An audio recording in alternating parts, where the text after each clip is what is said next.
Aquí tenemos otro ejemplo de una tabla con múltiples variables. Ustedes ven entonces la complejidad que implica si incluimos cada vez más variables en la tabla, se hace cada vez más difícil de poder interpretar.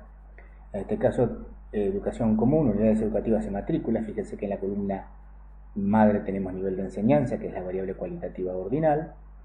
La otra variable cualitativa nominal, que es unidades educativas, con sus subcategorías sector estatal y privado, y la otra variable que sería la matrícula con su categoría sector estatal y privado.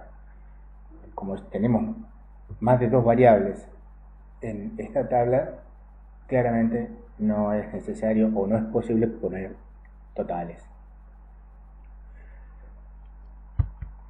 Y aquí tenemos otro tipo de tabla muy importante que se utiliza en epidemiología analítica cuando se testean hipótesis, que es una tabla de 2×2, que cuando se testea una hipótesis de una muestra de total general, lo primero que tenemos que identificar es quiénes están expuestos al factor de interés, que es la hipótesis, o el factor de riesgo, y quienes no están expuestos, y una vez identificados, colocar en la tabla cuántos de esos expuestos se enfermaron a la variable de evento de interés o variable dependiente, y cuántos se mantuvieron sanos o no enfermaron, y cuántos de los no expuestos enfermaron y no enfermaron, y finalmente cuál es el total de enfermos y el total de no enfermos.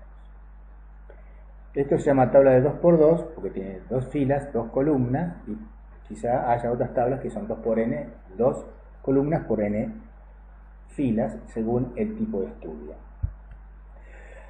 Bien, además de las tablas, tienen que estar representadas los datos de una tabla en su correspondiente gráfico. Y el gráfico es un método para representar datos cuantitativos utilizando un sistema de coordenadas, que es el eje de la X y el eje de la Y.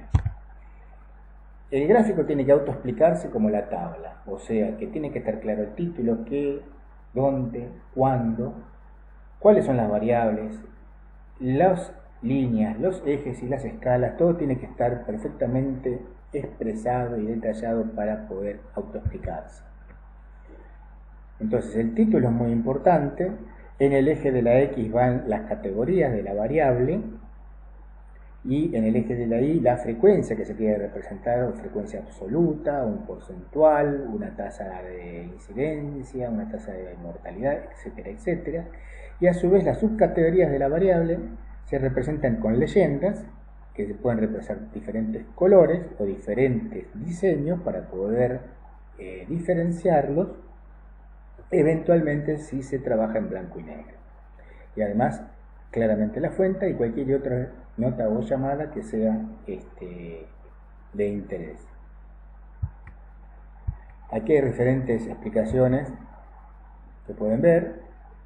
Y aquí tenemos un ejemplo de un gráfico de serie temporal donde estamos mirando las vías de transmisión de los casos de SIDA en porcentajes a lo largo del tiempo, en cada año. Y fíjense que nosotros en esta serie temporal, la variable transmisión, tenemos 4 categorías. Hombres que tienen sexo con hombres, la transmisión heterosexual, la transmisión por drogas y la transmisión vertical, que sería la transplacentaria y por transfusión. Entonces, estas categorías se representan a lo largo del tiempo con líneas que tienen sus colores, según la leyenda. Pero, si solamente pusiéramos colores y lo imprimimos en blanco y negro, no podríamos diferenciarlas. Por eso, además de los colores, la leyenda tiene que tener símbolos diferentes para poder diferenciar las diferentes categorías a lo largo del tiempo, para poder observar su comportamiento y su tendencia. Esto es parte de lo que es la metodología de los gráficos para que se autoexpliquen. Cuando trabajamos con variables categóricas, el ejemplo clásico de gráficos es el gráfico de sector que conocen ustedes como torta. Del total de la variable tenemos sus categorías que se representan a través de sectores porcentuales. En este caso, la distribución de una muestra de pacientes según el hábito de fumar, que es la variable. Y dentro de la variable se operacionalizó 3 categorías: no fumador, fumador actual y antiguo fumador. Entonces representamos en el gráfico de sector el porcentaje respectivo con su número absoluto. ¿Qué le faltaría a este gráfico? Además de las críticas que le podemos hacer al título etcétera, etcétera, es la n total de la muestra. Lo tenemos que poner para que el observador que nos está leyendo pueda reproducir el trabajo y verificar que nosotros no estamos mintiendo. Aquí en este gráfico de sector, ¿qué estamos mostrando? Por ejemplo, la frecuencia absoluta de trabajadores según sexo, pero ¿qué estamos mostrando? La frecuencia absoluta, y aquí la n total, pero ¿qué le falta? El porcentaje. Esto mismo lo podemos representar, la frecuencia absoluta, en gráficos de barras, para las variables cualitativas. Otro ejemplo, la distribución porcentual según sexo, en un gráfico de sector, y lo mismo lo podemos representar en el gráfico de barras, e incluso poner una etiqueta dentro de cada barra para mostrar el número absoluto. Otro gráfico de sector, y recuerden que además del gráfico de sectores tenemos los diagramas de barras o gráficos de barras, donde cada barra representa una categoría de la variable, donde se va a representar la frecuencia absoluta del contenido de cada categoría. Estos mismos gráficos también pueden utilizarse para variables numéricas discretas, porque para variables numéricas continuas tenemos otro tipo de gráfico que vamos a ver después, que es el histograma. Acá tenemos un ejemplo del diagrama de barras. ¿Qué estamos estudiando? La tasa de mortalidad por cáncer de mama en España entre los años 70 a 80. ¿Qué ponemos entonces en el eje de la X? En esta serie temporal, los años. Y a su vez, ¿qué representamos para cada año? Los dos grupos de edad en donde existe la mortalidad o tasa de incidencia, o tasa de mortalidad, que es una tasa de incidencia por cada 100.000 mujeres. La mortalidad expresada a través del indicador tasa de mortalidad por cada 100.000 mujeres de 40 a 44 años y el grupo de 45 a 49 años. Observen ustedes qué pasa con la mortalidad a lo largo del tiempo del grupo de 40 a 44 con el grupo de 45 a 49. ¿Qué patrón ven? Además de los gráficos de barras verticales, tenemos gráficos de barras horizontales, que es simplemente invertir el gráfico en 180 grados y poner entonces el eje de la Y, el eje de la cantidad del eje de Y en forma horizontal y el eje X, en donde están las categorías de la variable, en forma vertical. En este caso estamos representando la tasa de mortalidad por causa, que es una variable, por cada 100.000 habitantes. Por la otra variable, que son años, que tenemos 3 años, 1985, 90 y 93, que estamos representando en la leyenda con 3 colores. Entonces, para cada causa, enfermedades del corazón, tumores malignos, cerebrovasculares, etc., mostramos su respectiva tasa de mortalidad según el año. Entonces, en este gráfico de barras podemos claramente comparar qué causa es la que tiene la mayor magnitud respecto a las otras causas, y a su vez cómo se comporta dentro de cada causa a lo largo del tiempo. Además de los gráficos de barra con frecuencias absolutas o a través de indicadores, también tenemos los gráficos de barras porcentuales, en donde la misma información la representamos de manera porcentual. Veamos este ejemplo de una encuesta que se le hizo a un grupo de médicos, en donde se diferenció la profesión o la especialidad, clínica médica, pediatría, tocoginecología, etc. Y a su vez la variable que era actitud ante la encuesta, que fue operacionalizada en 3 categorías: aceptación a la encuesta, rechazo o contacto invalidado, o sea, no se lo pudo contactar al profesional.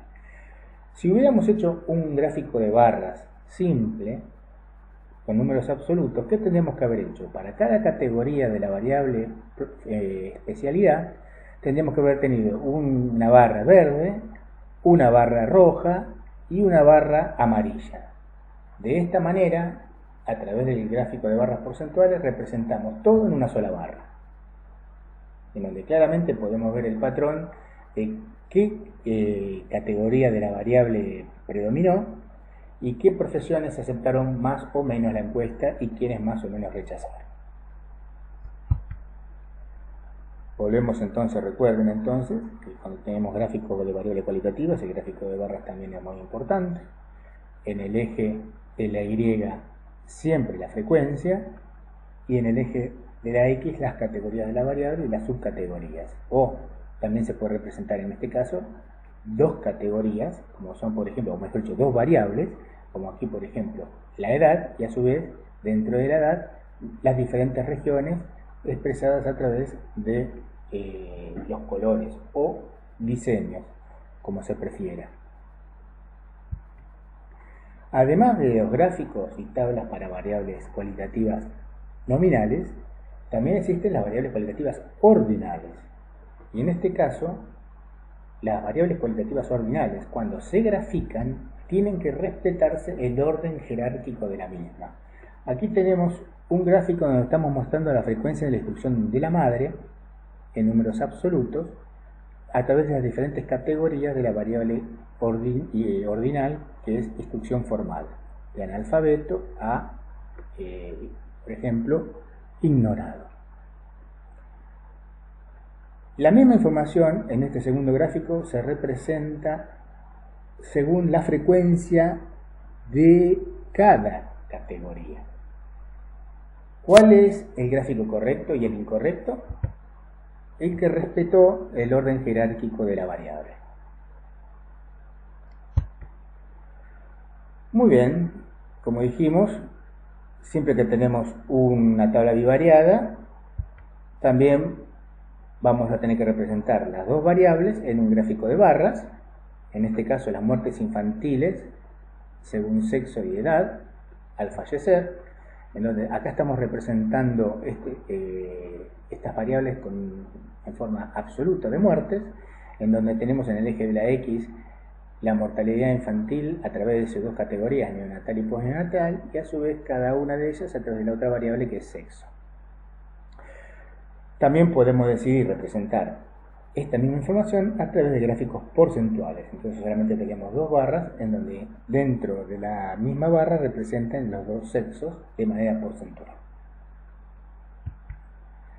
El mismo ejemplo en este caso, donde tenemos el número de personas de más de 10 años ocupadas, según sexo, en 6 estados de Brasil. Fíjense que acá estamos representando esta información a través de un gráfico de barras horizontales, en donde este es el eje de la Y, la frecuencia, y el eje de la X tenemos la primera variable, que es regiones, y la segunda variable, que es el sexo. Esto mismo puede ser representado a través de un gráfico de barras porcentuales. Y las series temporales, donde ustedes recuerden, estamos representando las categorías de una variable a lo largo del tiempo, en este caso, por ejemplo, la tasa de mortalidad según grupos de causas seleccionadas, y fíjense que en la leyenda estamos observando, estamos representando cada una de las causas y todas las causas, por ejemplo, a lo largo del tiempo, con diferentes líneas que tienen diferentes colores y diferentes simbologías para poder ser claramente diferenciadas. Y en el eje de la Y lo que tenemos es la tasa de mortalidad para entonces ver cuál es la tendencia a lo largo del tiempo. Pero además de las series temporales, tenemos lo que se llaman series cronológicas, que son series donde podemos observar el patrón de temporalidad de una manera mucho más detallada. Fíjense en esta tabla donde estamos mostrando la evolución del paro, que en realidad se significa desempleo para nosotros, en España es el paro, según miles de parados o miles de desempleados. Y entonces, para cada año y para cada mes del año, estamos observando la cantidad de desempleados. Y esto mismo nos sirve para graficar y ver qué patrón tenemos y qué tendencia, y hasta poder predecir qué podría ocurrir. Acá tenemos, por ejemplo, el total de desempleados en España, en esta serie cronológica que va de enero del 97, fíjense, por mes, hasta el final, que es octubre del 2002.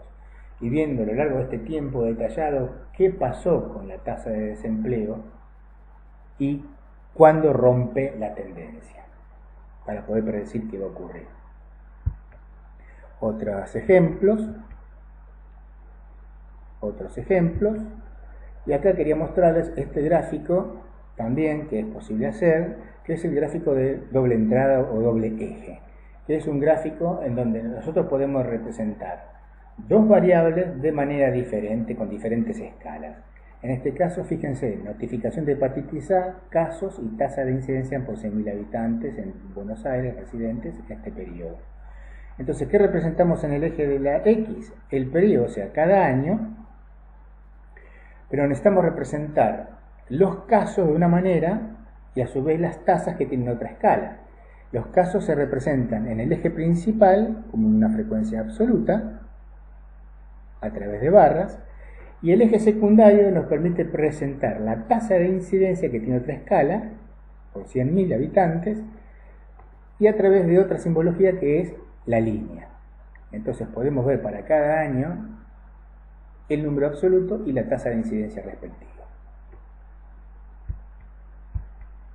Otro gráfico que ustedes van a ver, por ejemplo en vigilancia epidemiológica se utiliza mucho, es el gráfico de sectores, el gráfico de áreas, en donde se representa información histórica no a través de líneas, sino a través de áreas que se ponen con diferentes colores a lo largo del tiempo. En este caso, este gráfico de corredores, de patologías que son de vigilancia epidemiológica, por ejemplo, influenza, en este corredor cuatrisemanal, que representamos entonces las cuatrisemanas del año, representamos la información histórica a través de áreas que nos representan diferentes zonas que representan una zona de normalidad, otra zona de normalidad, y la amarilla la zona de alarma, y la zona roja ya es la zona de brote.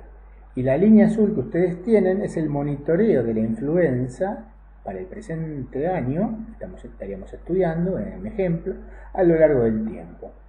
En este caso, en ese año particular, la influencia transcurrió todo el tiempo por las zonas esperadas de normalidad. Si la línea se hubiera disparado hacia la zona roja, estaríamos prediciendo que hay un brote o epidemia. Otros ejemplos